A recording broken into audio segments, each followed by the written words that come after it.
Hello friends. So this is going to be another video on my YouTube channel. Before starting, I would like to say a very happy new year to all of you. I'm sure you guys had quality time with your friends and family. So let's get started.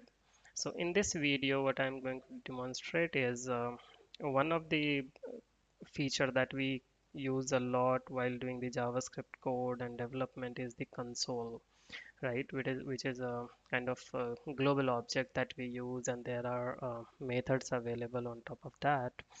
So one of the method that we use very frequently is console.log. So method has some nice and handy features that I'll explain.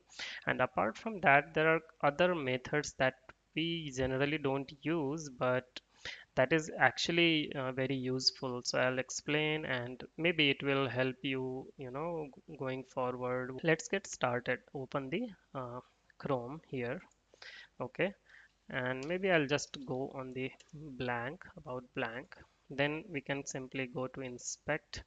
So which you can do right click on the page and inspect, or you can do F12. Okay. So using F12, we can also open this thing. All right. So before starting, I would like to add one more thing here. So as soon as you open the debug panel, there is this sources tab here, right? Which usually once you work on the development like localhost or something, the file gets listed here. So for example, if I go to google.com in sources, if you go to like pages, you will see there are a couple of things here, right? So if I go to about uh, blank, you will see there is nothing here. So it basically changes. So once you are on the sources tab, there is one arrow here. If you click on that, you will get an option here, snippets. So why I'm explaining snippets is because this is very useful feature. So if you want to test some of your methods or on the fly, like without, having any server or anything, like just to test some JavaScript code, this is very useful feature to have it here. So if snippets is not visible to you here, you can simply click on this arrow and select the snippets from the drop down menu. Once you are done with that, you can click on new snippets. You can create multiple snippets and test the code. So for this tutorial, what I'm going to do is I'm going to create console test. So for demo purpose for this snippet, what I'm going to do is this is snippet test.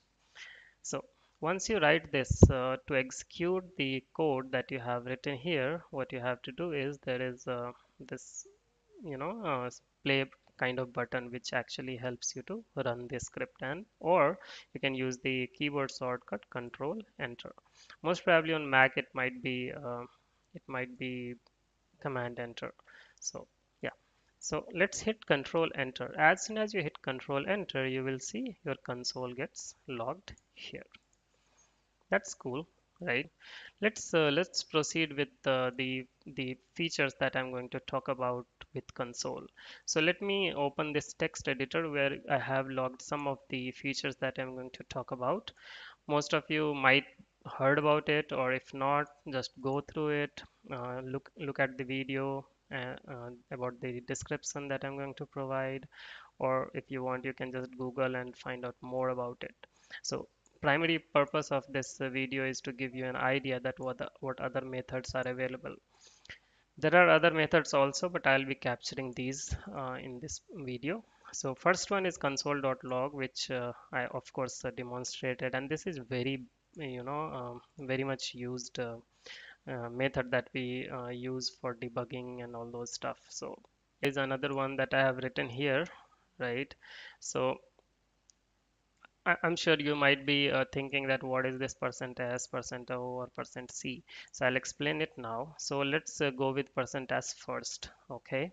So what percent %s does is basically it denotes the string in the console. So for example, if I create a variable called name equals to Anand, okay, and then if I say console.log, There are multiple methods to console this, right? This name variable. One is like name is, and then we can put something like this, then comma, then name, right? So let me comment the first one so that it will be neat and clean. So if you see here, name is Anand is coming. Another way to console this will be like using the backtick. So name is, and then we can provide dollar and then name. All right. So this will print name is Anand again. Now what I'm going to talk about is the percent %s. So let's comment this out and comment out this one also.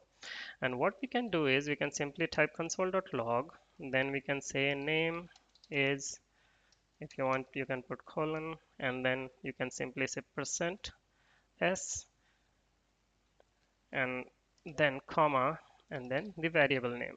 So this will do the same thing. So you can see name is Anand coming here, right? So which is quite handy. So if you want the concatenation to work, you can do something like that. Name is Anand and Kumar. So if you run now, it will say name is Anand Kumar, right? So in, so backtick is useful, but instead of backtick, we can use this also. Okay, so this covers the percent %s. Moving to percent %o.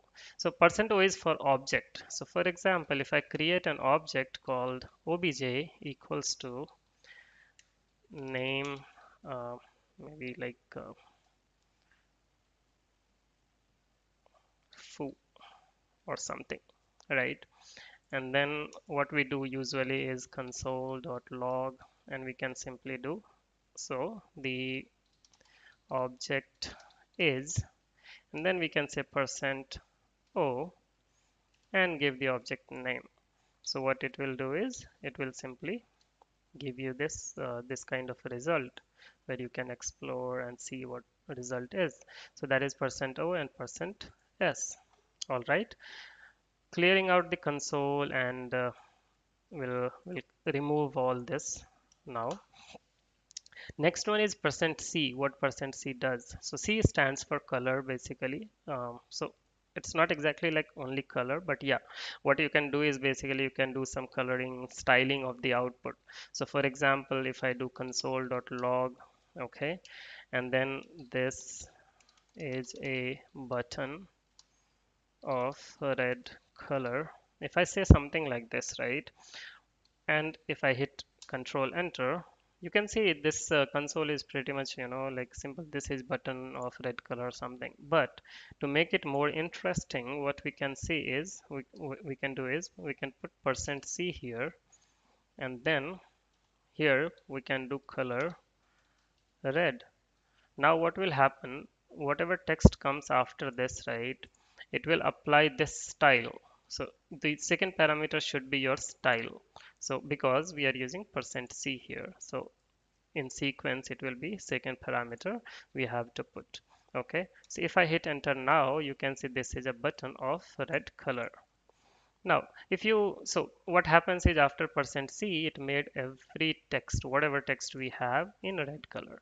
So what we can do is we can add another percent %c here, and then we can add more a parameter here saying, for example, black. All right. So what will happen? Only button will be in red color, and rest again it will change to black color. Moreover, we can add like background, can say color white, so that it will be readable. So you can see like it also includes the space here. So what we can do is we can put percent %c and then percent %off, and then hit enter. So it will only highlight the button here. Although it is not a button, but it looks neat here. So similarly, you can add more styles here to your content, your text. So this covers up the color styling thing of the console. So console log, fine. Moving to next one, which is console dir. So what console dir is does basically, uh, let me give you a demo for console dir actually, which will explain it better. So for example, I have an element like document dot create element, okay, and div. All right. Now for, let's say, for debugging purpose, we do console.log and el. If you hit enter, you can see the output, right? It says div, and you cannot do anything basically here, right? It just shows div.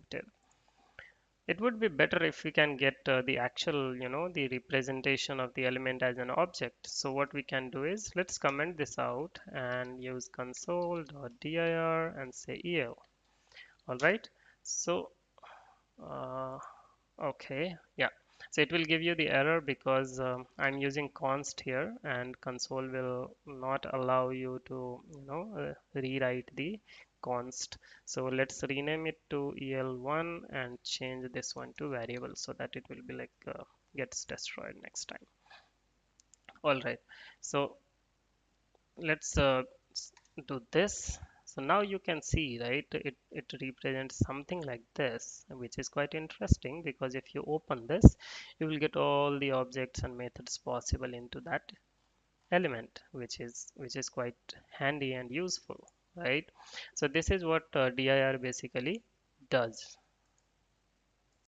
So to explain in short, what console dir does is basically it will display you the properties of the object, okay, as a group instead of displaying something like this. So another example that we can try out is, let's say var obj equals to then name, say foo type, say var, okay, and then say console.log obj. All right, let's clear this out and comment this out, and let's try it. So what it does is name type, right? So you can see it is already expanded here, correct? But if I do console.log, not log, dir, of course, dir obj, and let's see what happens. So you can see it says object, right? And then the properties, it is, so your console will look more neat and clean. It grouped your object, and then it's already collapsed. So you can open it and you can check this out. All right. So that was the dir method, so which is quite handy. Moving forward, we have console.warn, which most of us know. It's nothing fancy here. So if you do simple like console.warn and do not click me or something like this, and if you run, you will see it's like yellow highlighted, and uh, there is an exclamation here. So why I'm telling you this one is basically how it helps. Let me explain that. So for example, I have in my code, I have console.log, console.warn, or some error. So what I can do is simply, let me add one more console here, console.log hello world, and console.info hey, what's up, okay, and then enter. Now here you see this button here which opens the side panel, right? So here you can filter out, see, two warnings or two info. So why it is saying two? Because I ran this program twice, so that's the reason. So log is also coming as an info, of course, right?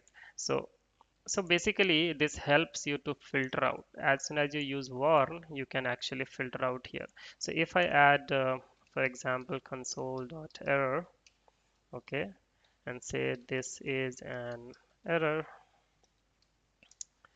okay, and clear out the existing console and run this one. So see, I have clicked on warnings, I can see warning. If I click on error, it's error. Info is info. So basically it helps you to identify what kind of messages you have. So for example, you just want to focus on error or the logs or the warning, so those can be filtered out from here. So in your code you can basically use these methods and then filter it out from here, okay. So all right, moving to a console table. So this is quite interesting feature. So for example, let me create one variable called table data, equals to, let's create an array. Okay, and then say I have an object of array, name is Anand. Let's make it first name, and then say last name Kumar. Then say another one, f name equals to Arav. L name is Jha. Okay, so I have a syntax error here. Let's fix this out now.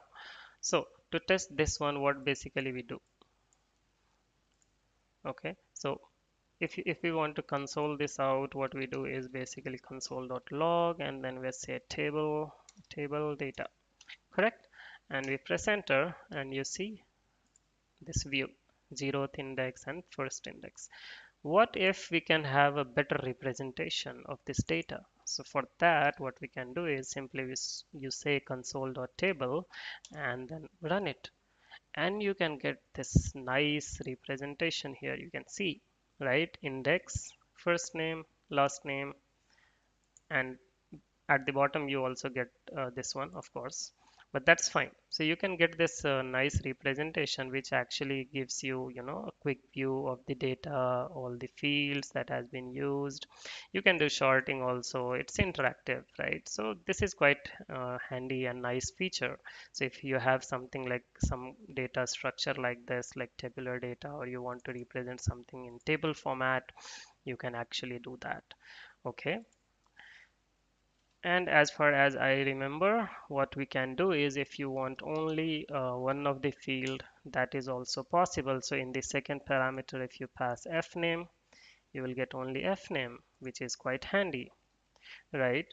So go ahead, explore it, try it, and you will find it useful in your day-to-day work also, because it gives you glimpse of what data is available instead of opening it, interacting with it. Like, this is more readable as soon as it gets converted into table format. All right, so that covers the table. Let's clear this out. Moving forward, there is something called console count. All right, so this can be useful if you want to count for something. So for example, if I say console.count, okay, and then say like info, okay, so what will happen? Let's see. Okay, so it says info 1.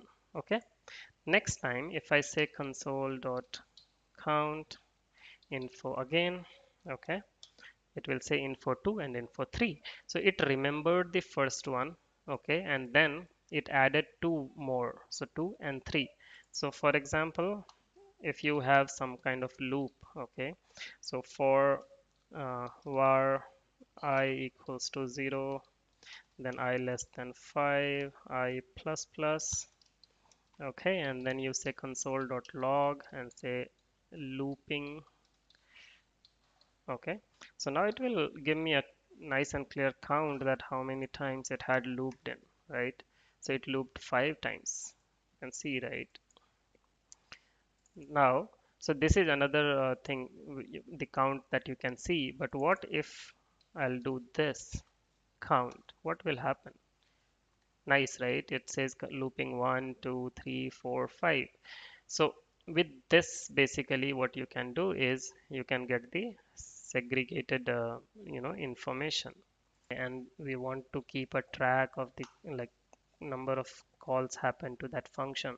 So for example, I have function greetings, okay, and then say console dot count. If so, it there is one optional parameter that it takes, but if you don't provide it, it will print default. Okay, and then if you do some process here, and then you do console.log greetings greetings to be called, okay, then you say greetings, and you did this, do some other stuff like console.log logging, calling again, and then say greetings and this. So in this case, what will happen is it will print you default 1 and default 2. So basically it kept the count that how many times this function got called. Not exactly the function, but this is how you can use it basically. Okay, so instead of default, if you want, you can do is greetings here, for example, fn or function. It's just the identifier, right? Function greetings called, and then you can hit enter and it will say function greetings called 1 and called 2. Correct? So you don't need to even pass this colon or something. It automatically is appending this one, right? So basically it can be useful in, debugging that how many times a function is getting called. Okay, let's clear it out and clear this one also and save it. So next one is group and group collapsed remaining. So group is quite a nice feature actually. So let's quickly write one function, say greetings again, greetings, and suppose it accepts one parameter here, and then we say console.log name. Okay, name, and we can simply use %s and then say name. All right, now before calling this function, so here let's say console.log my application is has started, something like that. Then we say console.log function declared. Okay, then let's call this method greetings and then say, for example, Anand. Okay, and then you say console.log function called. Okay, now if you run this, what will happen? It will first print this, then this one, then it will go here, and then this one. Now for example, let's do something here called var name equals to Kumar. Okay, then suppose I have var result equals to name plus name. Then I have console.log full name percent s, and then I can say result. Okay, so if you run this particular code, let's see the output. Okay, so it says my application has started, function declared, name, full name, this. Now, what if I can group this? So what I can say is console dot group, and for example, say its name is console test. Okay, now if I run the application now, you can see it has this console test here, and all the console comes under this one, so I can easily collapse it, right? Neat, right? Neat and clean, so I can easily open and collapse it. So the default behavior for console.group is it will be in expanded mode. Okay, but if you want it to be collapsed, you can simply add group collapsed. Okay, and now if I run this, let's see what happens. Okay, so you can see console test and then console group collapsed, right? So this time because I haven't provided any level here, okay, so it came under console test. So it means we can simply get rid of this and then we can say console test here. Let's clear this out and now run this one. Okay, so now what is the difference between group and group collapsed is group will create a group and collapsed will also create a group, but the group collapsed will keep this console closed. So this is very interesting. Reason being, you can actually group your consoles in different categories. Okay, and then it will be less cluttered. Your console output will be less cluttered. So for example, from here I say console dot group collapsed. Okay, and then I say, for example, console tutorial.